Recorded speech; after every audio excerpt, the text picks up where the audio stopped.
Hi, this is Ratan Gupta from Knowledge Varsity. In this video session, we are going to learn how to draw charts using SmartArt.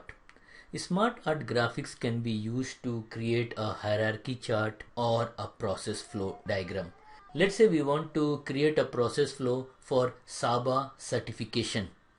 So in that process flow, what are the steps? So we have to write the steps. So first step is that you have to register for SABA program.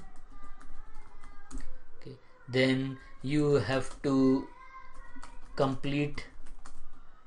watch videos.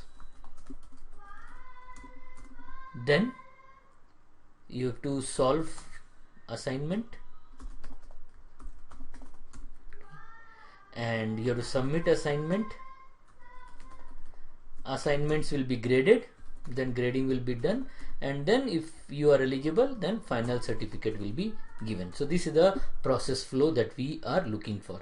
So how do we create this? So we'll say insert, then we'll say illustration. In this we are going to go to SmartArt. In SmartArt there are various options are there. As of now I am looking for process, and in the process there are many processes are there. We are going to go for basic chevron process. So we'll select this basic chevron process and click OK. So if you see this basic chevron process, it has these arrows pointing to the right side, and then you can type here, let's say register, then watch videos, then solve assignments, and then submit assignment, and then grading is done, and then final certificate is to be issued, and then we are okay. So this way you can see that the process has been created. Now you can do the modification on this process.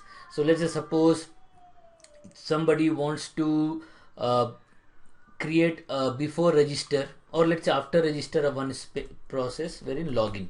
So your login can be written here.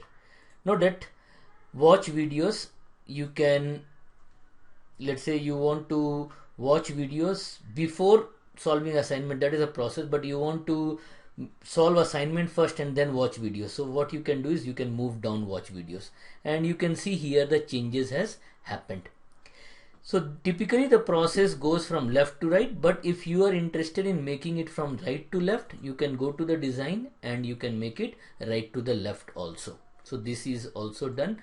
Then in design you have various options. I would say you can play with colors, so you can make it colorful. There are various options are there. Okay.